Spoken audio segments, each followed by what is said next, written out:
say the length of time between the fatal shots and then the staged drive-by shots later on?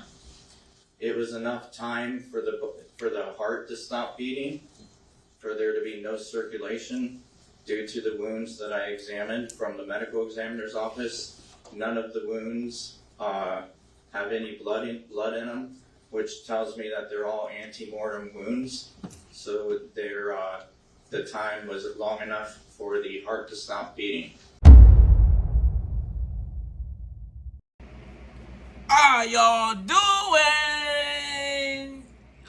FLACKO N ASO is back in the building. You feel me? What up? We back with the YNW Melly court trial situation part 2.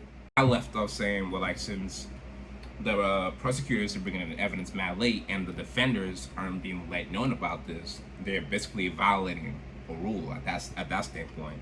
And seeing as there's too many like ifs and like too many like questions and speculations going on, the judge is gonna lean to being not guilty, because it's like you have to prove beyond a reasonable doubt, and there's a lot of doubt going on, because it's like, why are you prosecutors bringing in evidence mad late?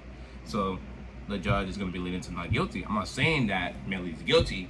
I'm just saying that the prosecutors are fucking it up, basically, if he is guilty. And you said, I said it was Melly, free Melvin. You know what I'm saying? yes. So he's saying Melvin didn't do nothing. He's saying Phil Melvin, and Melvin. so you think Melly did it? You don't know who did it, but if it was anybody, it wasn't Melvin. Was not Melvin. Based off of what we just saw, the judge was pissed off last time. I remember. Yeah, bro. He had to check the bitches, bro. So, he had to check him, bro. He was like, hey, yo, bro, I'm just telling you to print her the damn report, because she's saying she don't got the report and she can't be on her phone. But, so with all that going on, because the jury's there, so the jury got to decide.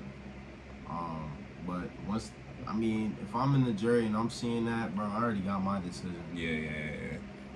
So, where we at right now? So this is week 3. So now we're about to react to what happened in week 3. So what we reacted to last week was what happened in week 2. So now we're about to see exactly. Now we're about to see what happened in week 3 of the trial. Which is only take 1 week, like. Penalty if convicted of 2 counts of first-degree murder in the shooting deaths of Chris Thomas Jr. and Anthony Williams in October of 2018. Thomas and Williams were part of the YNW Collective and went by YNW Juvie and YNW Sack Chaser. Melly's co-conspirator, Cortland Henry, who went by YNW Bortland, also faces charges in their deaths and will be tried separately at a later date. Melly, whose legal name is Jamel Demons, faces the possibility of the death penalty under a lower threshold of an 8-4 vote by the jury that was signed into law by Governor Ron DeSantis this past April. The week started off with Danny Polo, the state's gang expert. He told the judge during week 2 that he has a $50,000 bounty on his head because of his work, so he asked to wear a mask. The defense objected, saying the jurors and Melly had a right to see him. The judge let him wear that mask. Polo has also testified in the XXXTentacion trial and others as an expert. But first thing on Monday, the defense brought up the mask again. May I inquire from the witness? Sure. Sir, are you aware that your picture, along with your family, is on the internet as we sit here today? Nope. May I approach? You may.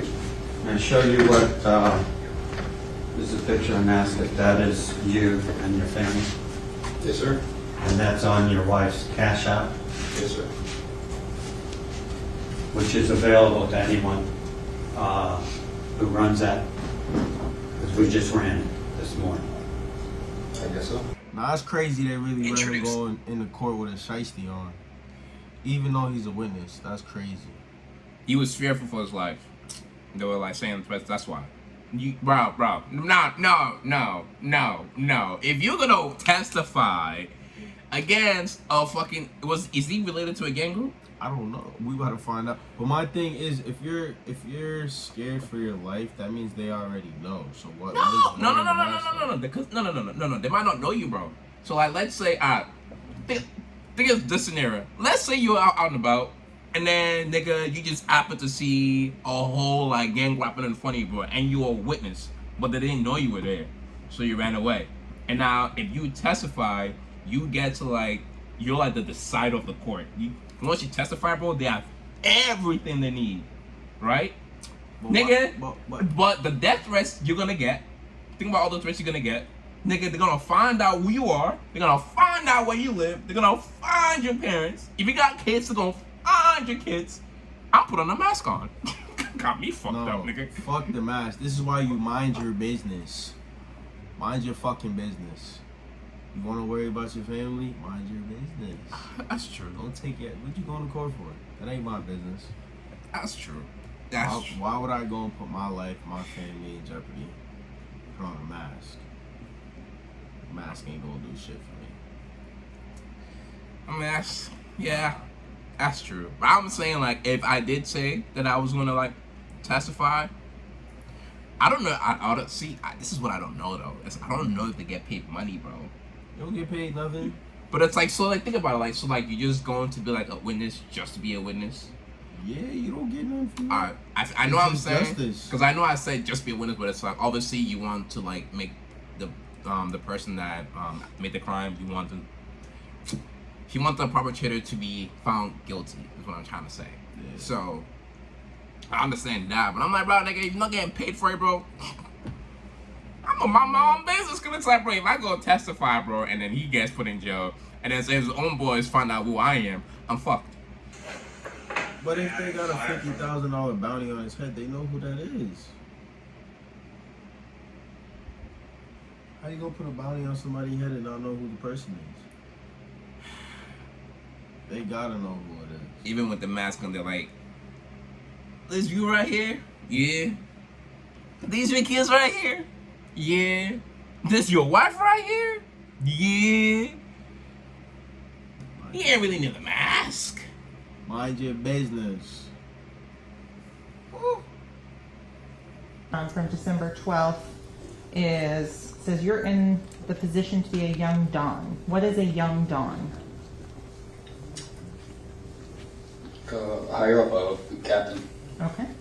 Is that one of the ranks? They didn't reference that name as in their Bible as what they call their ranks. So I think it's just like a term related to the mafia, Don. Okay. And the response from the 9807 phone number is? Let's do it. Okay. You said what? Nah, it's funny, like, just hearing them, like, Oh, the slang that they're using? Not just trying to see them interpret the slang. Oh, really? Yeah. It sounds like, doesn't sound right when they say it, huh? No. It sounds like they're trying way as to us, like, we just, like, it just naturally just rolls off the tongue. But they're trying to, like, understand it, and, like, you know, so that the jury can understand. She was like, what's a young Dawn? I'm like, it's just funny to me. That's a name, bro. Like, it's just a name. We also heard testimony from the pathologist who performed the autopsies on Chris Thomas and Anthony Williams. Dr. Rebecca McDougall performed Sack Chaser's autopsy. The first injury to the head, what's it? Back of the head was the fatal injury. Right? So in this case, that's the fatal injury because the other two, he was dead when they were inflicted. So this person, when he received the other two injuries, was already deceased. Correct. Did not suffer any pain from those two injuries. He's already dead. Fair enough. Okay. And you indicated that these injuries were indeterminate. Correct. Which means, in layman terms, simple terms for me to understand, means that you cannot tell how far away or how close the shooter or shooters were. That's correct. Tell how far away they were. So that right there kind of fucks up the prosecutors because the prosecutors are trying to say, oh, she was shooting her from up close. But yeah, they try to say it came from within. But if she's saying you can't tell where it came from, that kind of proves the story that it was a drive-by. because you can't tell where it came from. Bro, you know what I think is crazy? It's literally her job to see like fresh dead bodies delivered to her, and she has to go through the body and determine like different things that happen, different shot angles and all that, bro. Like, man, that's crazy, bro. Would you be able to do that? Just knowing that you're gonna see like 2, 3, 4 different dead bodies today, and you have to like literally find out how they died. No, I'm probably all set. I mean, yeah, nah. I'd rather deal with like bodies that's alive. I'll be traumatized, bro. Yeah. But I'd rather be on that side of the hospital where they're still alive instead of the autopsy side. Yeah. Could not be me, bro. So I'm like, bro, what the fuck? The state then called Sergeant Christopher Williams, who is a crime scene reconstruction expert, to really explain what those autopsy results meant and how the shooting occurred, in his opinion. He testified that shots fired inside the SUV killed Juvie and Sack Chaser. So, Mr. Williams was not even aware he was about to be shot. No fucking shit, Sherlock. No shit. No shit. No shit. No shit. It's quite the start.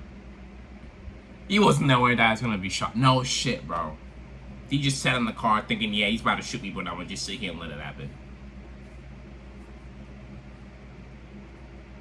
Like, bro, what? So first of all, he did not know he was about to be shot. Let's get that fact out there. I repeat, he did not know he was about to be shot. Well, no shit. Shot. Mr. Thomas puts up his hands and is shot, and then is shot again. Okay. There's no time for anybody to switch a firearm. If there were, I believe one of those individuals would be alive. There's no time to switch. It was a very, a rather rapid event of firing. Okay. Can you say the length of time between the fatal shots and then the staged drive-by shots later on? It was enough time for the heart to stop beating, for there to be no circulation due to the wounds that I examined from the medical examiner's office. None of the wounds have any blood in them, which tells me that they're all ante-mortem wounds. So the time was long enough for the heart to stop beating. Okay. Is there scientific or medical testing to recreate that in any way, shape, or form? Yes, it's knowledge. It's I'm sure the medical examiner could say the same thing. So in terms of, it's nothing that can be recreated with a live human. Correct. In terms of the number of shots, you said 17 outside the car. How many rounds were fired inside of the car? 3. And can you exclude the shots to the head for Mr. Williams and Mr. Thomas as coming from outside of the car? Yes. The defense really couldn't shake Sergeant Williams, although they tried. He was confident in his assessment that Juvie and Sack Chaser were shot inside the SUV.